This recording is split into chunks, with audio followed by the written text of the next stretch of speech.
포도원 주인이 어떻게 하겠느냐. 오늘 제목, 주인이 어떻게 하겠느냐. 주인이 어떻게 하겠느냐. 오늘 이 12장은 예수님의 비유입니다. 비유라는 말은 진리를 가르치기 위해서 우리 주변에 아주 일상에서 있는 이야기들을 가져온다. 곁에 주변에 있는 이야기들을 한다. 이게 비유입니다. 비유. 자, 예수님이 비유를 했는데요. 한 사람이 포도원을 만들러 산 울타리로 들어오고 줍자는 틀을 만들고, 포도원을 만드는데 울타리를 만들고 줍자는 틀을 만들고 망대를 짓고 농부들에게 세로 주고 타국에 갔다. 예수님의 비유는요, 어디에 특별한 것 잘 모르는 것이 아니라 모든 사람들이 익히 알고 있는 우리 주변의 일들로 늘 비유를 했어요. 그래서 공중에 나는 새를 보라, 백합화를 보라, 이런 것처럼. 그러니까 예수님 당시에 이스라엘 백성들 중에서 그 중에도 부자들이 있지 않겠어요? 근데 부자들은 식민지 하에서 우리나라에 잘 사는 사람들이 일본에 더 많은 이렇게 괴롭힘을 당한 것처럼 괴로우니까 자기의 살림살이를 이렇게 해가지고 포도원을 잘 만들어요.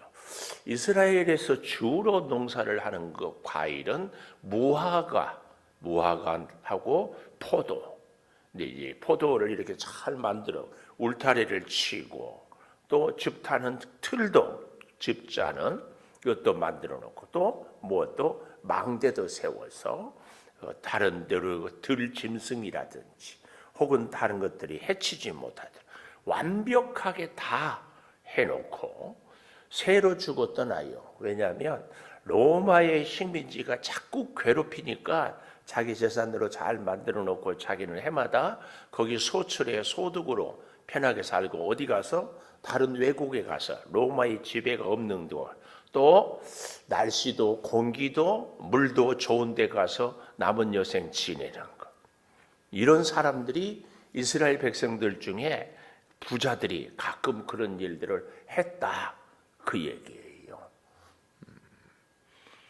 자, 그래서요, 여기 1절에 포도원을 만들어 산 울타리로 둘렀다. 울타리는 뭘 의미할까요? 먼저 포도원을 만드는 한 사람은 누군가? 하나님. 울타리는 율법입니다. 율법. 하나님께서 이 율법을 통하여서 울타리 안에, 그래서 울타리 밖으로 벗어나서 여러 가지 죄를 지어서 오히려 보호를 받지 못하는 이런 일들이 없도록, 포도주 틀은 우리로 하여금 건강도 주고 일터도 주고 소득을 얻게 해주는 것. 또 망대도 마찬가지죠. 하나님의 말씀을 통하여서 이렇게 하면 사탄이 넘어오고 공격할까 봐 늘 미리미리 말씀을 통해서 경계를 삼으라, 이런 것을 영적으로 의미를 하고 있습니다. 자, 그런데 2절, 때가 이름에, 이 때는 소출을 할 때가 충분히 이르고, 아니 다 수확이 끝났겠다 할 때가 되었다, 그 말입니다.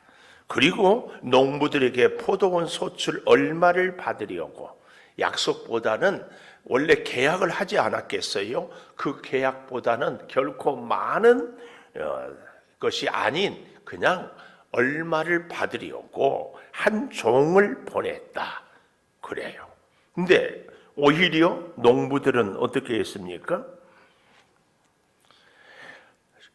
종을 잡아, 3절이죠. 심히 때리고 거저 보내었다. 종을 심히 때리고 거저 보내요.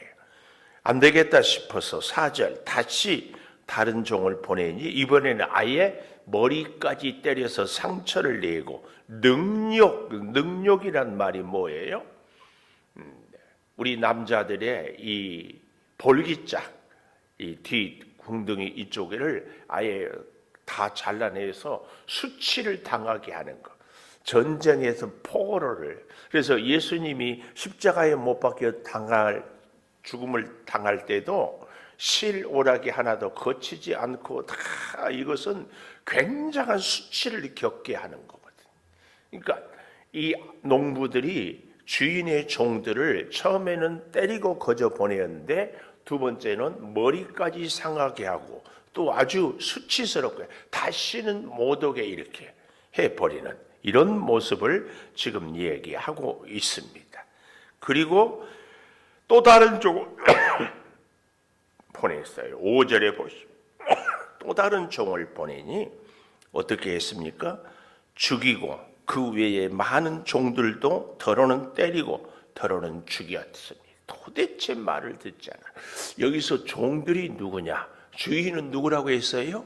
하나님. 종들은 구약의 선지자들을 이 선지자 저 선지자 이때에 저때에 이런저런 일들로 보냈습니다. 선지자만 보냈다는 것이 아니고 여기서 때로는 노아 홍수라든지 소돔 고모라 성의 유황불이라든지 혹은 전쟁을 통하여서 포로로 끌려가게 하든지 이런저런 일. 그래서 전쟁에 끌려가기 전에 선지자를 통해서 계속 말씀을 주는데 결국은 불순종하지 않아요. 이런 것들을 얘기합니다. 그런데 여기 한 사람이 남았다. 6절. 이 한 사람은 누구라고요? 그가 사랑하는 아들이라. 성경에 사랑하는 아들은 누구예요? 마태복음 3장 17절. 잠깐 한번 찾아보고 올까요? 마태복음 3장 17절에 보면 예수님이 요한을 통하여 세례를 받고 올라올 때에 마태복음 3장 17절 하늘로부터 소리가 있어 말씀하시되 하나님 말씀이겠죠? 뭐라고 그래요? 이는 내 사랑하는 아들, 내 사랑하는 아들, 내 기뻐하는 자라. 그래서 성경이 사랑하는 아들이라 할 때는 늘 예수님을 우리가 염두에 두고 본문을 보면은 훨씬 더 이해가 좋습니다. 다시 마가복음 12장으로 와봐요. 6절 한 사람이 남았으니 곧 그가 누구냐? 사랑하는 아들이다. 아들, 아버지의 버금가고 곧 주인이죠. 상속자죠. 네, 존대하리라 이렇게 기대하고 보냈는데 여기 6절에 보면 중요한 단어가 최후로. 더 이상 다른 방법이 없어요. 마지막 방법으로 최후로 보내며 내 아들을 존대하리라 했는데 세상에 그 농부들이 서로 말하되 이는 상속자니 자 죽이자. 그러면 그 유산이 우리 것이 되리라 하고 이에 잡아 죽여 포도원 밖에 내 던졌느니라. 이럴 때 포도원 주인이 어떻게 하겠느냐? 어떻게 하겠느냐? 당연히 결국은 뭐예요? 그 농부들을 진멸하고 포도원을 다른 사람들에게 주리라. 이렇게 얘기를 하고 있습니다. 이 포도원에 대한 얘기를요, 우리가 조금만 더 볼 수 있으면 좋겠어요. 이사야 5장 17절, 이사야 한 두 군데만 좀 보려고 하는데 먼저 5장 17절에 가보시면 미안해요. 이사야 5장 1절에서 7절까지인데 이사야서 5장 1절 구약 972쪽에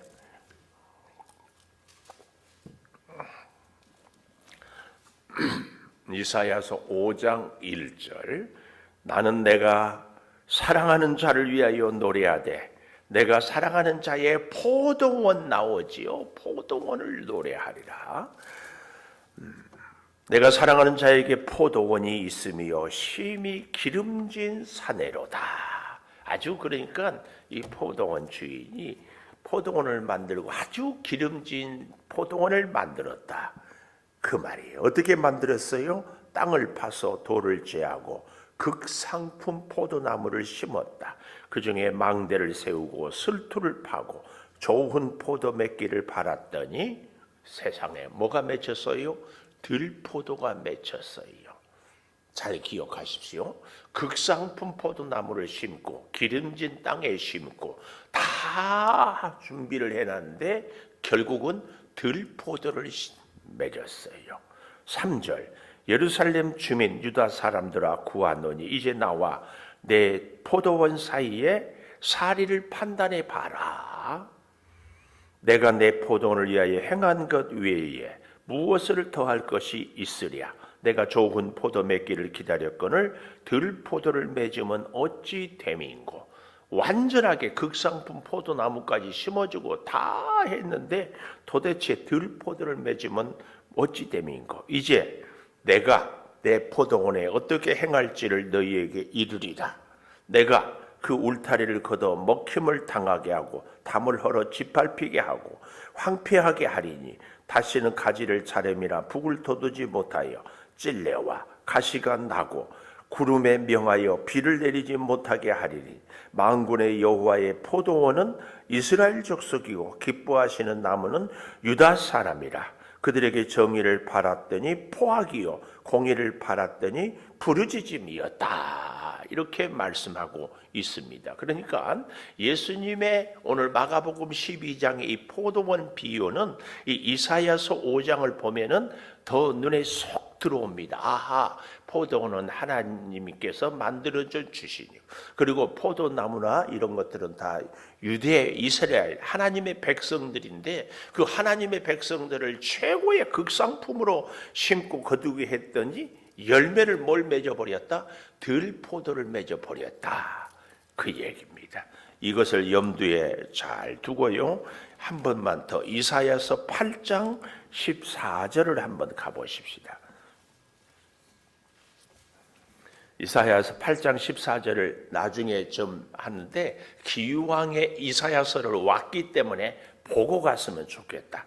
이사야서 8장 14절 같이 한번 읽어볼까요? 이사야서 8장 14절 시작. 그가 성소가 되리라.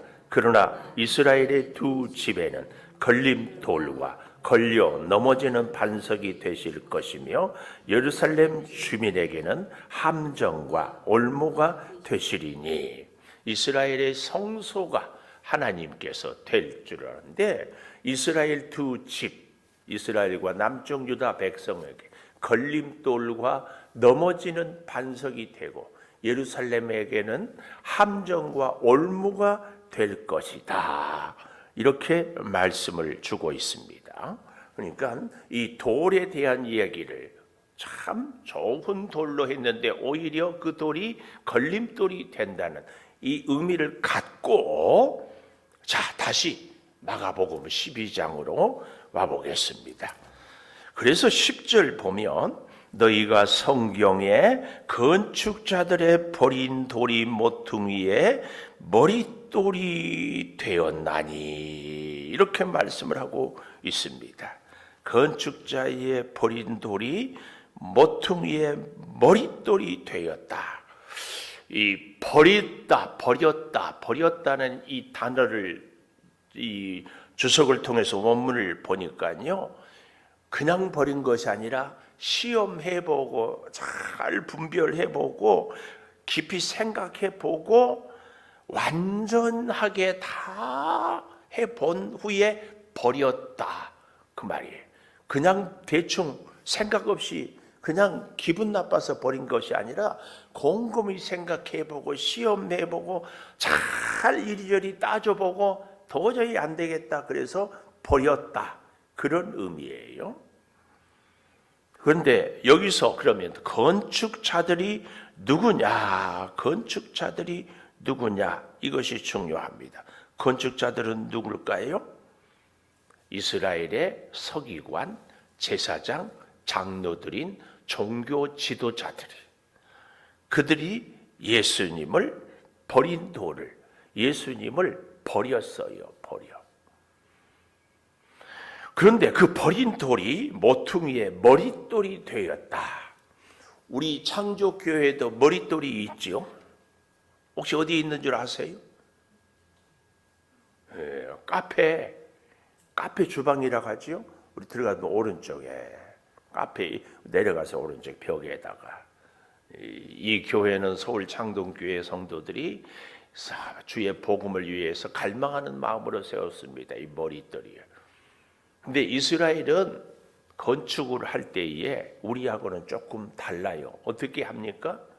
건축을 할 때에 내 귀퉁이 혹은 중요한 포스트에다가 딱 시작할 수 있는 기초석을 딱 놔요.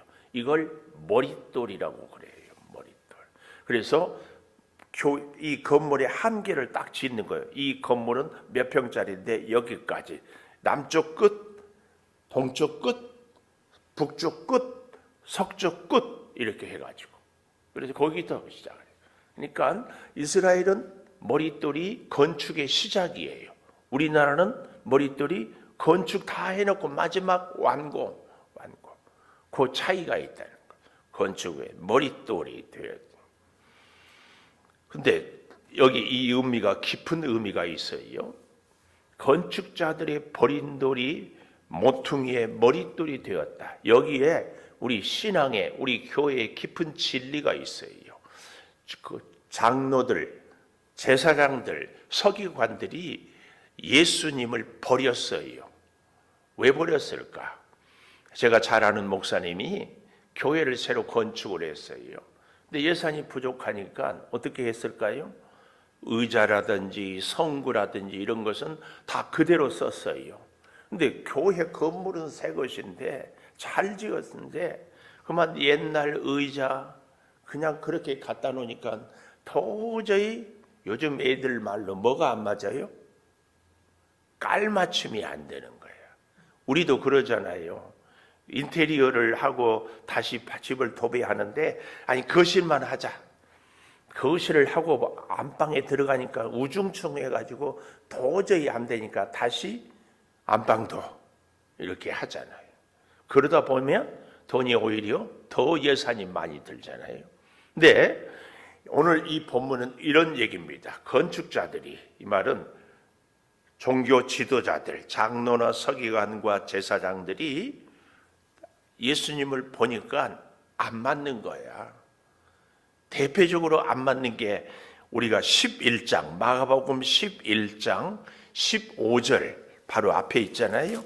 예루살렘에 들어가는데 예수께서 성전에 들어가서 성전 안에서 매매하는 자들을 내쫓고 돈 바꾸는 자들의 상, 비둘기 파는 자들의 의자를 둘러엎고 아무 물건이나 성전 안으로 지나다님을 허락하지 아니하고 가르쳐 내 집은 만민이 기도하는 집이다. 이게 아마 결정적이었을 거예요. 그래서 이 종교 지도자들이 예수님에 대해서 예수님의 교훈 또 백성들이 잘 따라요. 이 예수님이 자기들과 딱 마음이 하나가 되면은 백성들이 많이 좋아하고 또 예수님이 사랑하고 또 환자들을 고치고 좋은 말씀이 있으니까 교회가 그들이 말하는 예루살렘 성전이 자기들의 권리가 인기가 점점 높아질 것 같아요. 그래서 예수님을 자꾸 만나서 찾아가서 얘기도 해보고 왜 얘기를 했을까요? 어떻게 하면 우리하고 같이 코드를 맞춰볼 수 있을까? 그래서 자꾸 시험도 해보고 얘기도 해보고 우리도 그러잖아요. 결혼을 할 때에 그냥 결혼한 사람이 어디 있어요? 다 선도 봐보고 얘기도 해보고 밥도 먹어보고 다 그러잖아요. 지금 이렇게 중요한 얘기를 하는데 졸리면 안 되지. 우리 기독교의 굉장히 중요한 얘기가 지금 건축자들의 버린 돌이 모퉁이의 머릿돌이 되었다는 이 얘기예요. 이 얘기. 그래서 이 종교 지도자들이 예수님하고 많은 얘기를 해봐요. 복음서를 잘 읽어보십시오. 처음부터. 때로는 어떻게 양보를 해볼까? 때로는 좀 설득을 해볼까? 협박을 해볼까? 다 해도 이렇게 저렇게 해도 도대체가 안 돼. 근본적으로 안 돼요. 그런데 그래서 버렸어요. 건축자들이. 예수님은 도저히 안 맞는다. 그래서 어떻게 합니까? 예수님을 죽이기로. 그래서 죽이는 겁니다. 영문 밖에 버렸어요. 그런데 하나님은 예수님이 누구예요? 아들이에요. 오늘 비유에서 예수님을 사랑하는 아들을 보냈더니 죽이잖아요. 그 비유예요. 모퉁이의 머릿돌이 되었다. 이게 기독교의 신비입니다. 버렸는데, 버림받은 자인데 그 버림받은 자가 모퉁이의 머릿돌이 돼요. 하나님의 교회에, 하나님의 나라에, 하나님의 역사에 첫걸음이 시작이 되는 겁니다. 이게 이 교회의 신비입니다. 신비. 그래서 예수님은요, 갈릴리에서부터, 예루살렘에서 시작했으면 얼마나 좋아요? 갈릴리에서부터. 예수님은 그래서 늘 어떤 일이 있어서 중심이 아니라 아웃사이더로, 그리고 자기가 주도하려고 하지 않고 늘 어시스트, 덜 도와주는 자로 이렇게 살았어. 이게 오늘 이 모퉁이의 머릿돌이 되었다. 세상의 방법과 세상의 지혜와 세상의 수단과는 우리 하나님의 복음은요 달라요. 그래서 세상은 누가 인기 있어요? 자기 것을 많이 만들고 많은 사람들을 지배하는 사람을 리더라고 그래요. 그러나 교회는 많은 사람을 섬겨야 리더예요. 많은 사람들에게 나누는 사람이 리더예요. 이게 하나님의 나라와 세상의 차이입니다. 버렸어요, 건축자들이. 그런데 하나님의 나라에는 모퉁이돌, 시작이 되는 것이다. 이 얘기를 우리는 잘 이해를 하고 기억을 해야 한다. 그 말씀입니다. 이사야서 8장 14절 우리가 보지 않았어요? 버린 돌이 부딪히는 돌이 되고 머릿돌이 되기도 하고 똑같아. 8월 15일이 우리에게는 광복절인데 일본에게는 패망의 날이에요.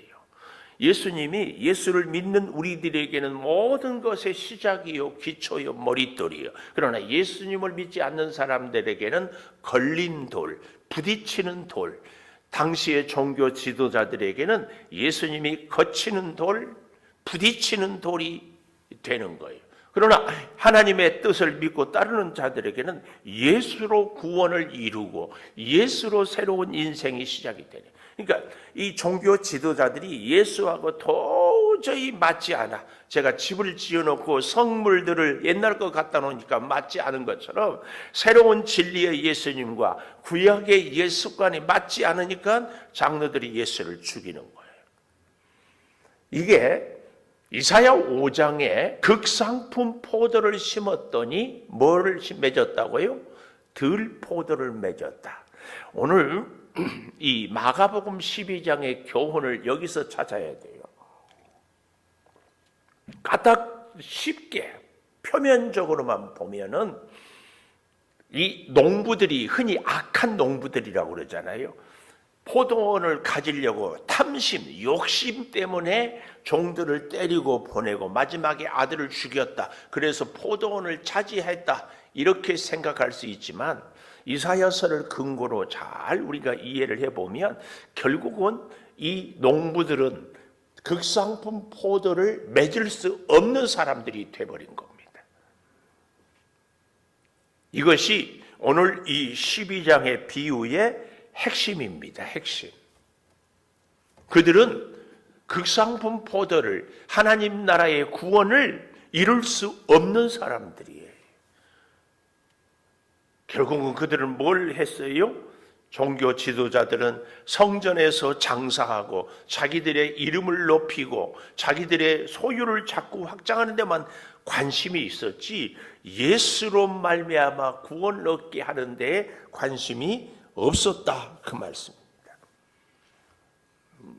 오늘 이 사실을 잘 기억해야 됩니다. 왜 그들이 버렸을까? 들포도를 맺을 수밖에 없어요. 들포도는 뭐예요? 오늘 마가복음 11장 15절에 있었던 것처럼 장사의 덫, 자기들의 욕심을 채우는 것, 하나님의 극상품 포도, 하나님 나라의 백성들을 세우고 건축하고 하는 일들을 버렸어요. 버려. 우리의 믿음 생활이요, 자꾸만 큰 것, 많은 것, 유명한 것, 여기에 마음을 빼앗기기 시작하면은 바로 이 농부들 같은 모습이 되기가 너무 쉬워요. 보십시오. 12절에 가보면은 그들이 예수의 이 비유가 자기들을 가리켜 말씀하신 줄을 알았어요. 그런데 잡고자 했지만 무리를 두려워하여 예수를 두고 가니라. 무리를 두려워해요. 오늘 우리로 말하면 여론을 두려워하고 사람들을 두려워해요. 사람들이 나에 대해서 평가에 두려워해요. 오늘 이 시대를 살아가는 우리들이 정말 이 교훈을 잘 기억해야 돼요. 제가 목사잖아요. 하나님의 말씀을 들고 전하잖아요. 하나님의 뜻을 정확하게 하나님이 의도하는 말씀을 전하는가? 우리 성도들이 듣기 좋아하는 말을 전하는가? 우리 성도들이 설교 잘했다고 해서 그것이 꼭 하나님의 뜻에 합당한가? 이것은 사실은 물음표일 때가 참 많아요. 사실은 성도들한테 돌맞을 설교를 해야 될 때가 있거든요. 근데 그럴 때 침 한번 삼키고 살짝 돌려요. 우리는 진짜 들어야 할 말씀을 딱 들을 때 그 말씀을 듣고 통해 자복하고 나를 돌아보아야 되는데 살짝 돌려서 들어요. 저것은 하나님의 말씀은 옛날 말씀이고 이 시대에는 맞지 않아. 이렇게 듣는 거. 사람들, 오늘 여기 12절 무리를 두려워하여 예수는 두고 가버려요. 사람들의 평가, 사람들의 인기, 사람들의 호응에 따라서 예수는 두고 가버려요. 이렇게 살아가는 우리들의 모습은 과연 없을까? 건축자들의 버린 돌이 모퉁이의 머릿돌. 이 말은 예수 그리스도의 교훈, 예수 그리스도의 가르침을 버려요. 버려. 예수님의 가르침이 뭐라고요? 크고자 하면은 섬기는 자가 되어야 되는.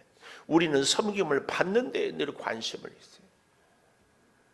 이 진리를 잘 깨닫되 뜻밖의 예수님은 버린 돌이, 종교 지도자들은 버린 돌이었지만 하나님은 머릿돌로.